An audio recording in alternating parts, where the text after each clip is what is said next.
Hello, the guest today is Wang. He's a professor at Weill Cornell, a leader in health informatics. So, hi Fei, what is your role at Weill? And hello, everyone. It's my great pleasure to speak here. I am currently a professor and division chief of health informatics and AI in Department of Population Health Sciences at Weill. I'm also the associate dean for AI and data science here, and I also led a institute called AI for Digital Health at Weill. That's incredible. What is the role of AI within the Weill Cornell ecosystem? Yeah. We are currently talking more and more about AI, and you probably saw that we just have our new strategic plan called CARE. So C stands for clinical care, A stands for AI, R stands for research, and E stands for education. Clinical care, research, and education are our three missions at Weill, and AI is at the center, cross-cutting all our missions. It is very important to help us to boost across all. Gotcha. And then, are you within a specific division within Weill Cornell, or is it like overarching? My role here, I'm in a particular division in the population health sciences Mhm. department. And at the same time, so my institute is sort of like, although sits within the PHS department, but I interact broadly with pretty much all the clinical departments here to help the clinical investigators to resolve their problems using AI tools. And also my associate dean as AI and data science role helps me interacts more with the within the Weill institution, but also across campus. We also work closely with Cornell Tech, where I also have an appointment as a senior faculty fellow of clinical AI, as well as Cornell Ithaca. Oh, I sit in the recently established AI council. super. What's a specific example of something where AI is used at Weill Cornell? Yes, so we can talk across, as I stated before, like the three different missions. Like Hmm. in research, the Weill investigators here has been applying AI broadly in different kind of research problems, from basic science discovery, like molecule design, target discovery for novel treatment, to using AI to help with the clinical trials, including both, matching the patient to the right trials, as Hmm. well as using AI agents to help with the clinical trial design, or building multi-agent system to help with the clinical trial execution. As well as on the clinical care side, so our investigators have been building like risk prediction tools Hmm. to help forecasting the risk, like in women's health, like postpartum depression, as well as the onset of preeclampsia. That's because women's health is one of our major Hmm. initiatives.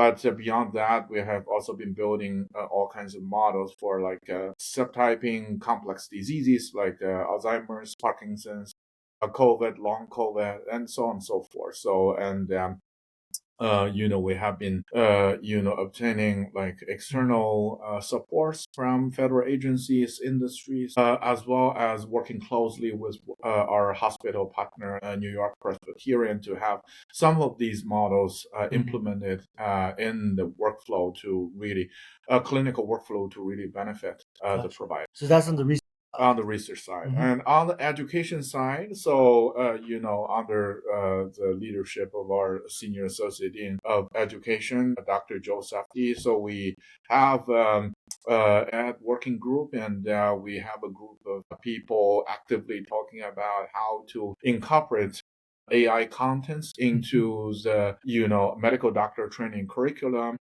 At the same time, also how to leverage some of these AI tools to enhance the learning experience for the medical doctor training program. One of the example is a tool that actually built by our talented students in computer science at Ithaca and faculty, called MedSim AI, and where they use AI models Mhm. to kind of like simulate the patient scenarios, so that the medical trainees can recognize the situation better and come up with the right decision. Very talented students, Yeah. young.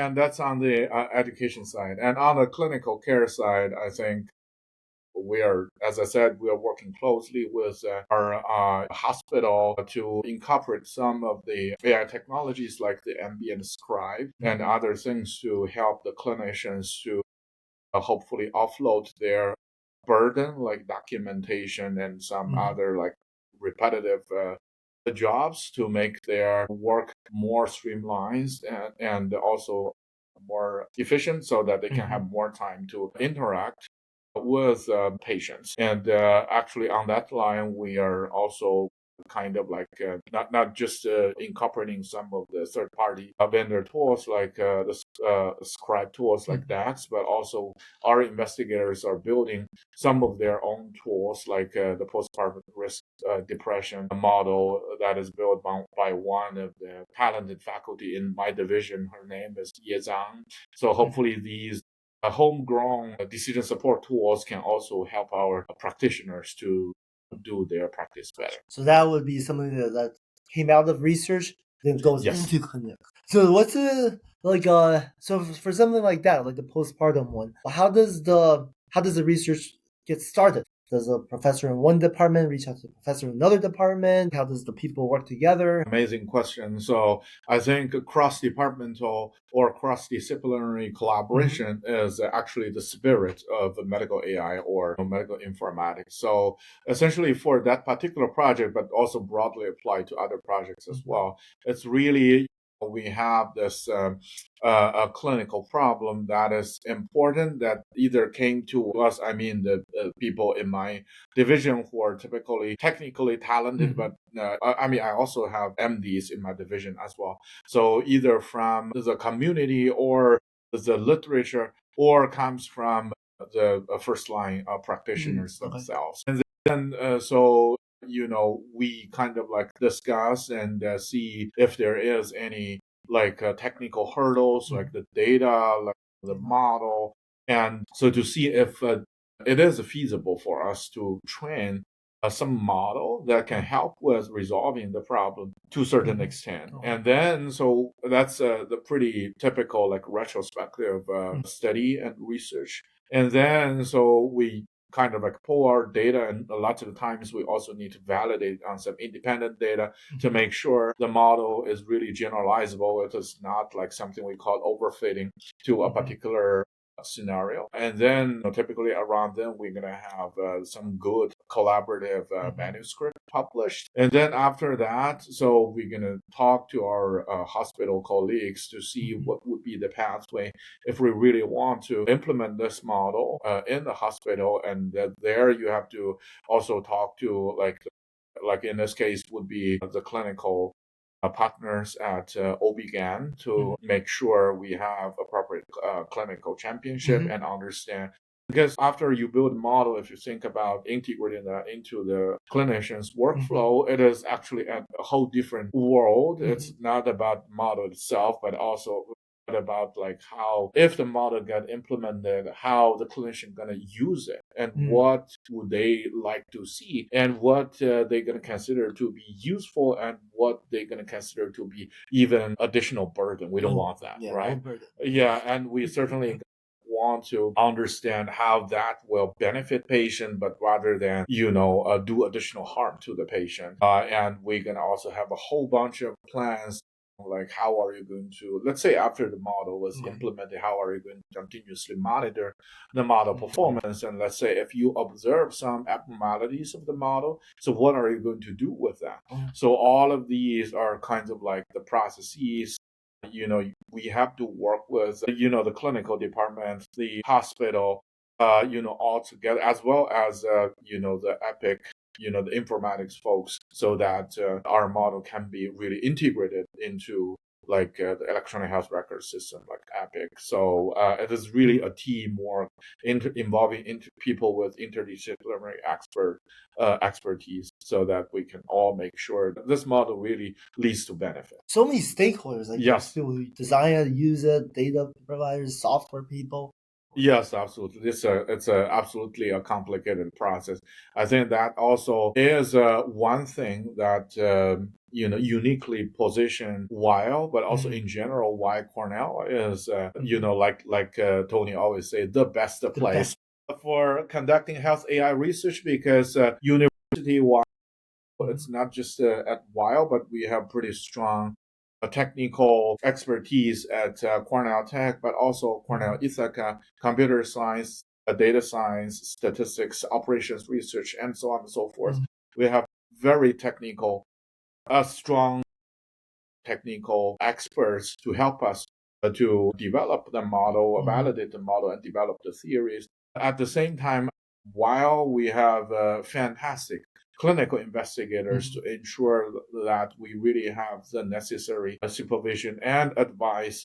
While we are developing these models, this should be aligned closely with the actual clinical workflow, not just imagination on like how these processes should be like. We really want to make sure it aligns with the real world practice.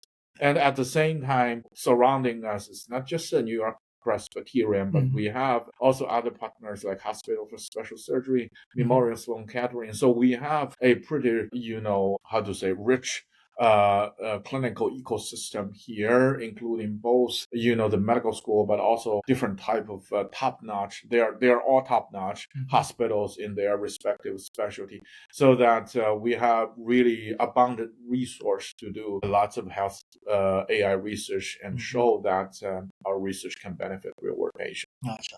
That makes sense. And then for something like the postpartum, let's go back to that example. Like, how long does it take? What's like the typical timeline and like framework thinking about how the research is progressing? Yes. So for that is more of like trailblazing type of efforts that takes quite a while, because that was for that particular postpartum depression prediction project. That is, sort of like one of the very first several efforts that we really go through from the very fundamental problem identification, model development, all the way to clinical implementation.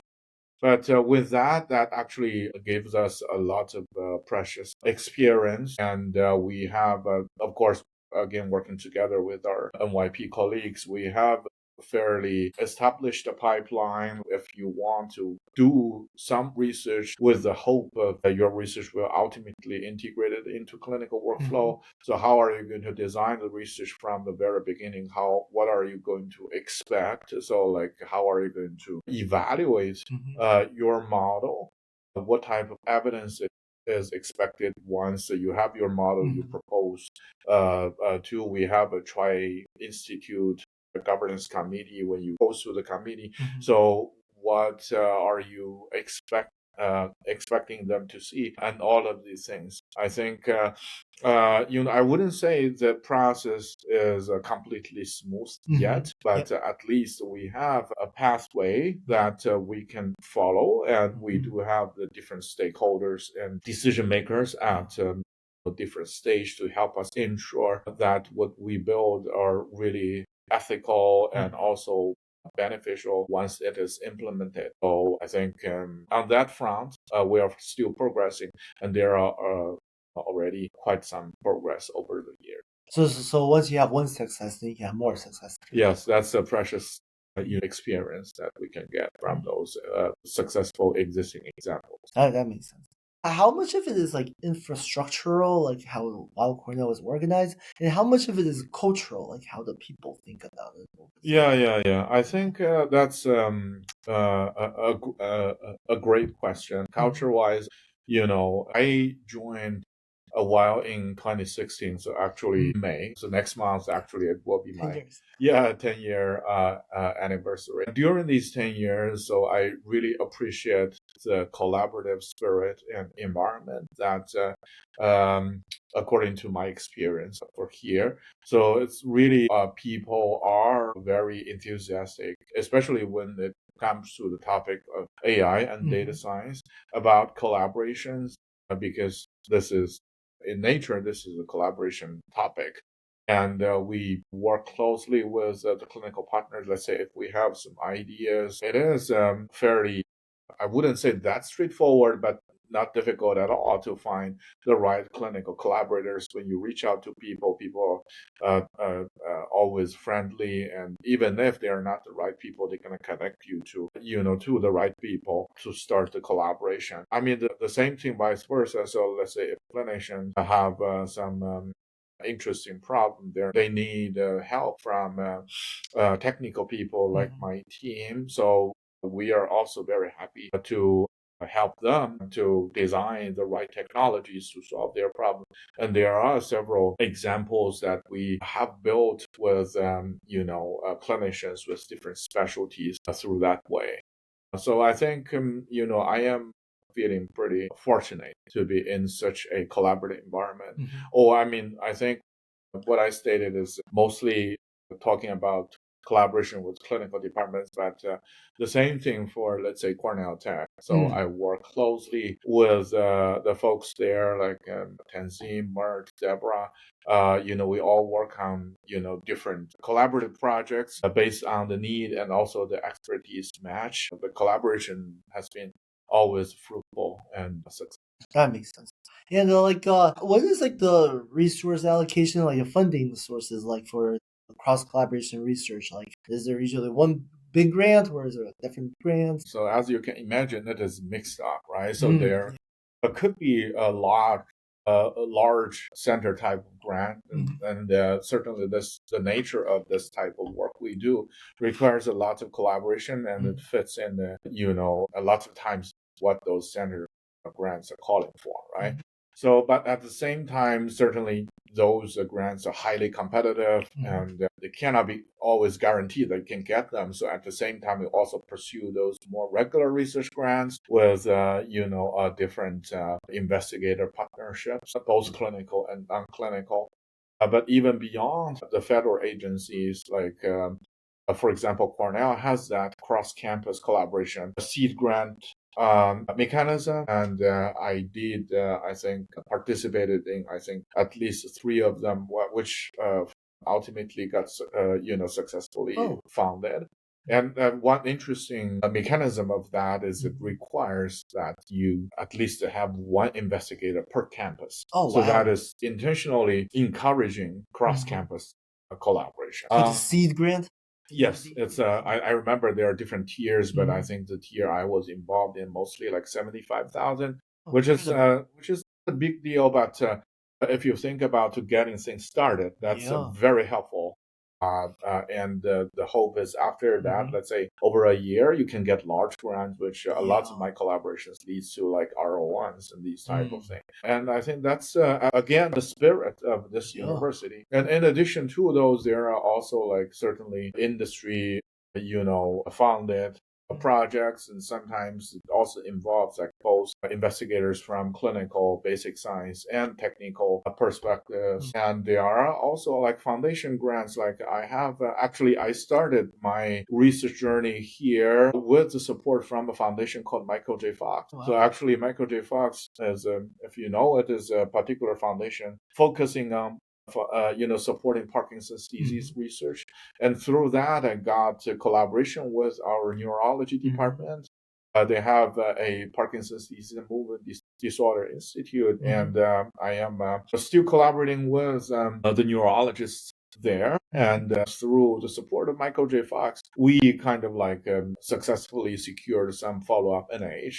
I mean, much larger NIH grants. So you can see, so it's all kinds of, especially in the current fund environment. So this diversified portfolio is becoming more and more important. And I think this collaborative nature of Cornell helped us to really be able to getting diverse support from different sources. Yeah. And then do you see the funding sources, are they being more excited about AI as well? Yes, I think it's pretty apparent, especially during my 10 years of journey here. So, because now AI is not just like a medical school or a university priority, but it is also like a national, priority. Because, the reason is pretty apparent, like really the unprecedented power and the capability of these AI models, I think we are still trying to understand what actually they can do, where is the limit. These funding agencies are like, through these years, you can clearly see their enthusiasm on supporting, AI related research projects. But we can also see, like, especially over the recent years, the focus is also evolving. Like let's say 5 years ago, maybe the focus is really supporting like really innovative ideas, using AI, incorporating AI to generate, let's say, novel discoveries or whatever. I mean, which is still very important now, but because more and more people are using AI to generate all kinds of discoveries now, as you can see, more and more those calls are shifting towards, like, let's say, evaluation and validation. Like, whatever you discovered is something true, not something really like what we usually call false positives, right? So make sure your discoveries is reproducible and can be validated. Actually, we have a fantastic biostats division in my department, and the chief of biostats division, Dr. Julie Zong, she actually recently got a pretty major center grant focusing on like the reproducibility and the validation of autism related research. And we're going to see more and more of this kind of call following up. I think not only that, we talked about like implementation of these models into real world clinical workflows. So people want to see, or these funding agencies want to see, your model is not just looking good on paper, but they can benefits, let's say, real world patient. So we're going to see, like, it's, if you are familiar with the Gartner's innovation curve, so initially we are kind of climbing up the hill, and the people recognize that it's very powerful, and now people becoming more and more realistic. And then we want to see, like, what actually these tools can help us with. I think very soon we're going to see, what do they call, like the plateau of establishment, which is sort of like you're going to see more and more actual results that you can see AI benefits in the real world. Gosh, that's excellent. So the funding is, do you typically like work with like OBGYN, for example? Do you work with them to apply for a grant together, or is it like separately funded and then they collaborate afterwards? Yeah, that's a great question. So, I mean, not OB-GYN for myself yet, Okay, but yeah. I'm actively exploring collaborations with OB-GYN. Actually, I just delivered a grant round not too long ago at OB-GYN. Oh, sure. Hopefully, we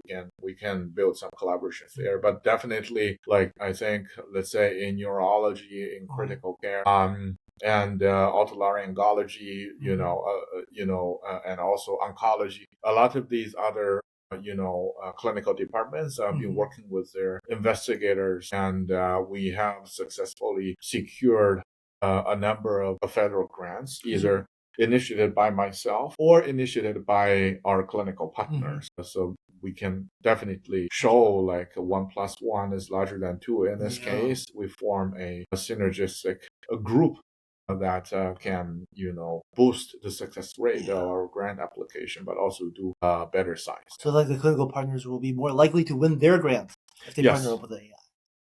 On that front, actually, I have, very proudly, I have successfully helped, I think, 13, 14 junior clinical investigators who are MDs successfully getting their training grants, like K. Because, more and more, of these, whatever grants you apply, people appreciate you have some AI components. Nice. So I was sort of like, as I said, our clinical investigators are top notch, world class.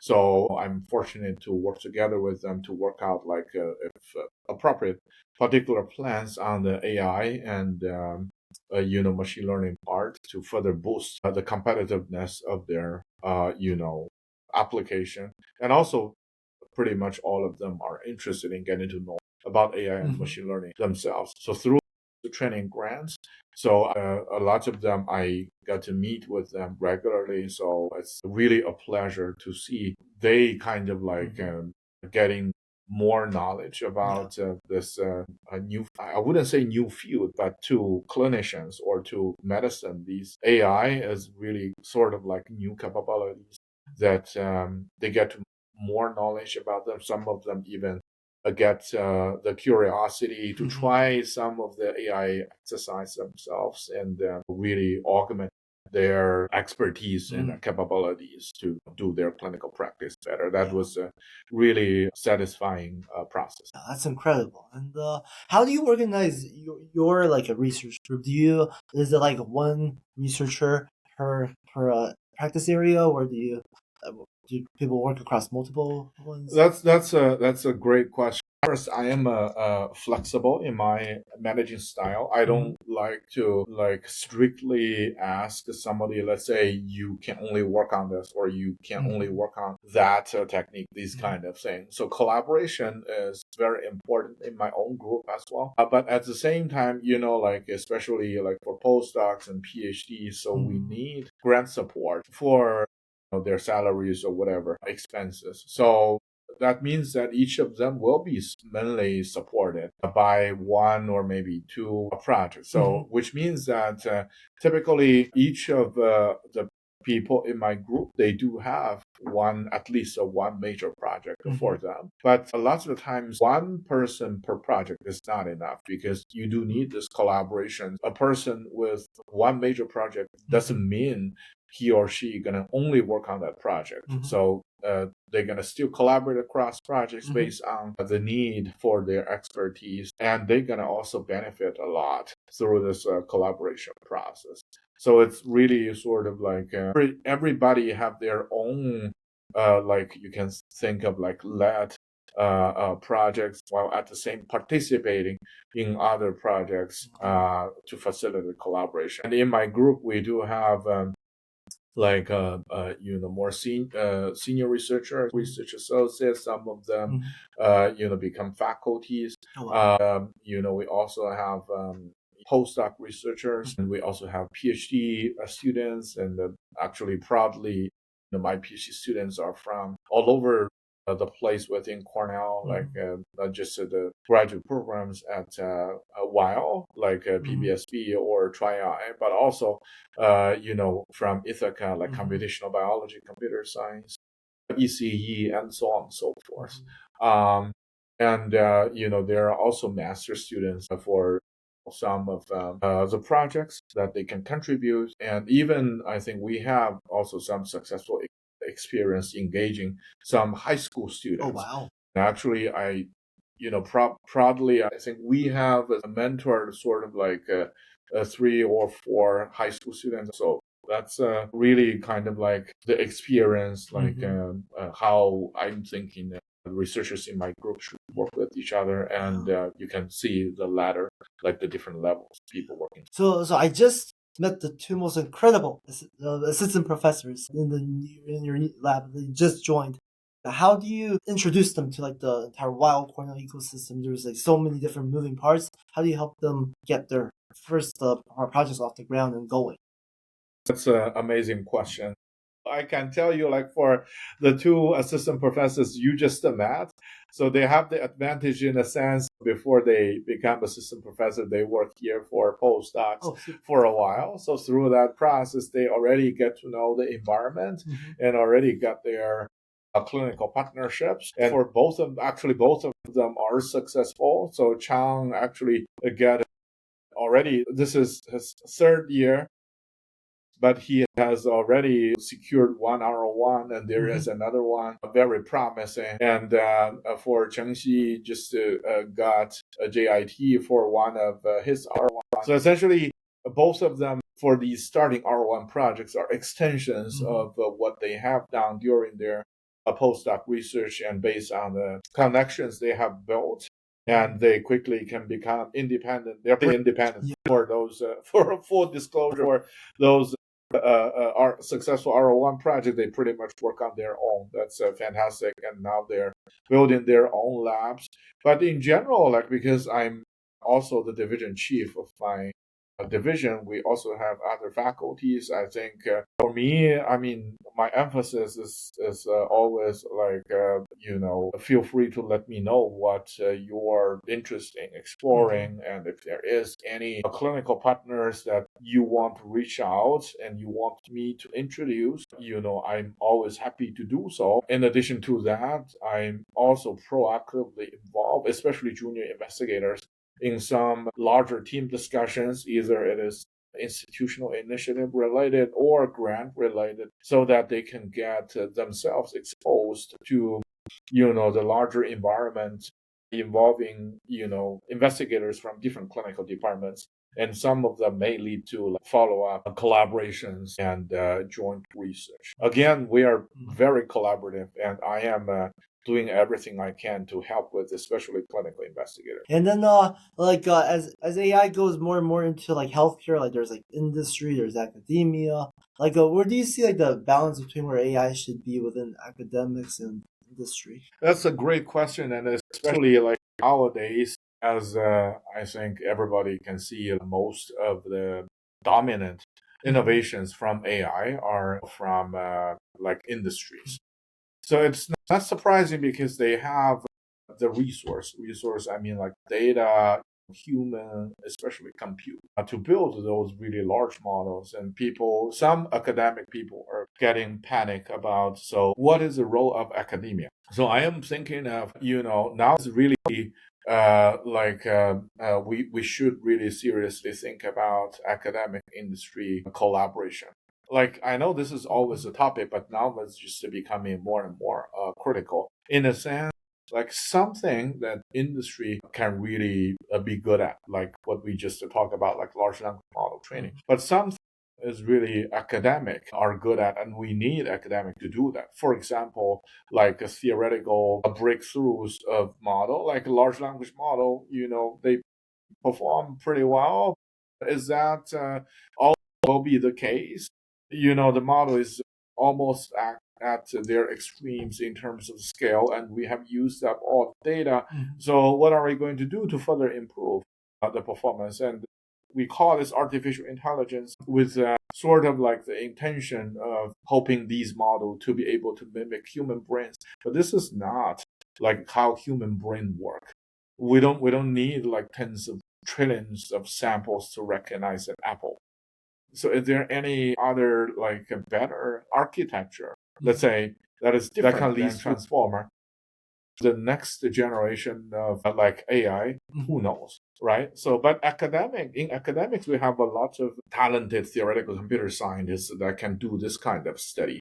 Industry may not have that appetite, or that is not their really main job. And at the same time, let's think about like especially healthcare AI, right? So this is the intersection between AI and healthcare or medicine. Like in academic medical center, like Weill, so we have the clinicians that are taking care of patients every day. So when you think about healthcare AI, so you should really think about like how it can be integrated into these day-to-day clinical practice business, instead of the other way around, like using healthcare data as a benchmark, let's say, to further improve your model. Sometimes that feedback loop is also important, but the ultimate goal should still be you build a better model to benefit real world healthcare practice, right? But if you think about that, even for a large or prestigious tech companies who develop these state of the art models, they still need to collaborate with us to show their model can benefit because clinical care. They don't have clinicians. Yes, so they can show a good retrospective performance of their model, but that's on paper. So if you want to see the real world impact, they have to collaborate. So in that sense, so we have like more deeper understanding about the clinical care process. And we know sort of like what is needed, and we can provide necessary feedback.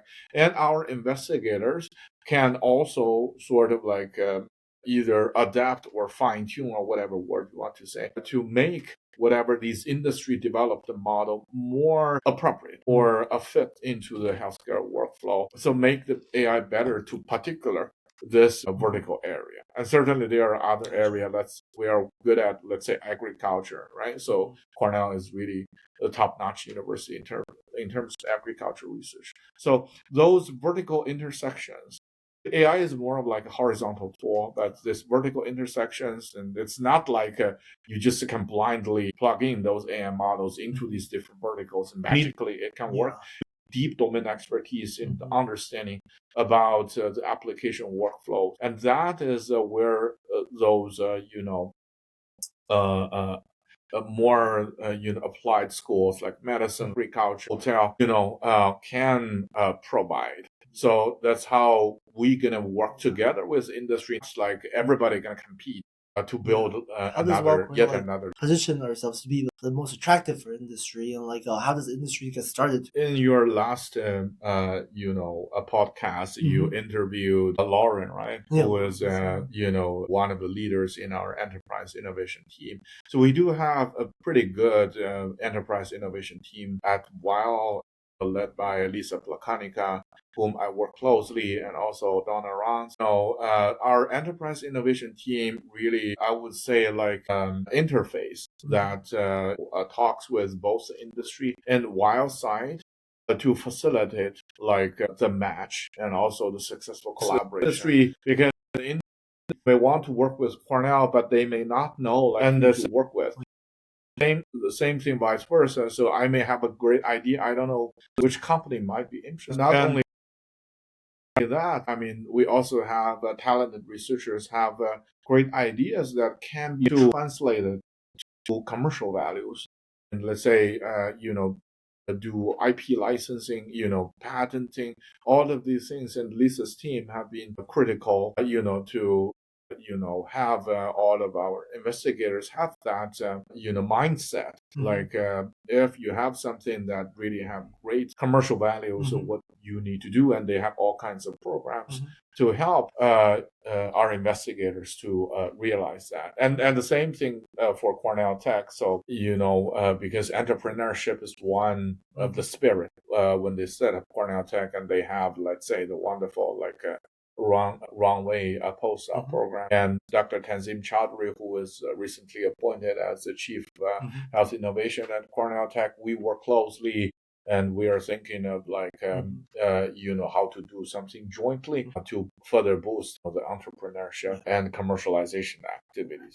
So I'm thinking that with the help of all of these people, enterprise innovation and faculties like Tanzim, so really help us to bridge the industry side and the academic side. So it is not a challenge, but really a booster to our. So you're 10 years at Weill Cornell now. What 10 years ago, what excited you about the AI part of medicine? Yeah. I mean, for me, it is easy because I am trained from the AI parts. Actually, I got my PhD from Tsinghua University. That's one of the top-notch universities in China, and I study AI and hardcore AI and machine learning for my PhD, and very algorithm focused, not particular to any specific application area. And after I came to US, so I joined after 2 years post. I joined IBM. That was a year when IBM won the Jeopardy challenge. Wow. Watson Machine won the Jeopardy challenge, and they're thinking of the business plans after Watson won the Jeopardy challenge. So one of them is healthcare. So they were setting up within the IBM T.J. Watson Research Center. They were setting up this healthcare analytics research group. I am one of the earliest members in that group.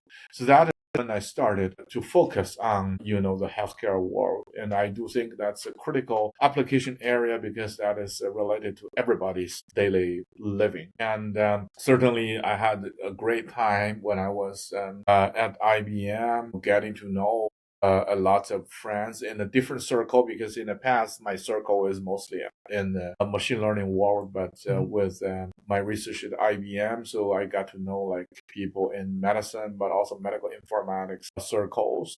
And later on I found this direction is number one, promising, number two, really interesting, and I would appreciate flexibility because, in industry, there could be constraints like you cannot really freely explore any ideas that you want to explore, but AI in healthcare is just so broad. There are just too many possibilities and potential. So I think going to academia, we all know like the difference between industry and academia. So like freedom is one of the signature of academia, that you can pursue more of whatever that you're interested in.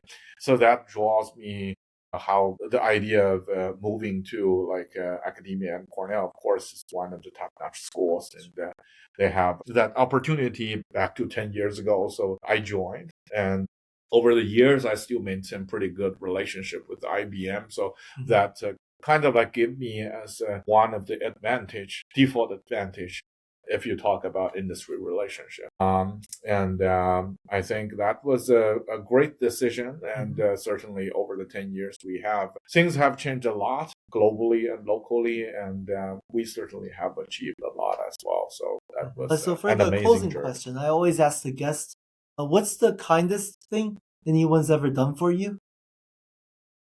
I think that's too much.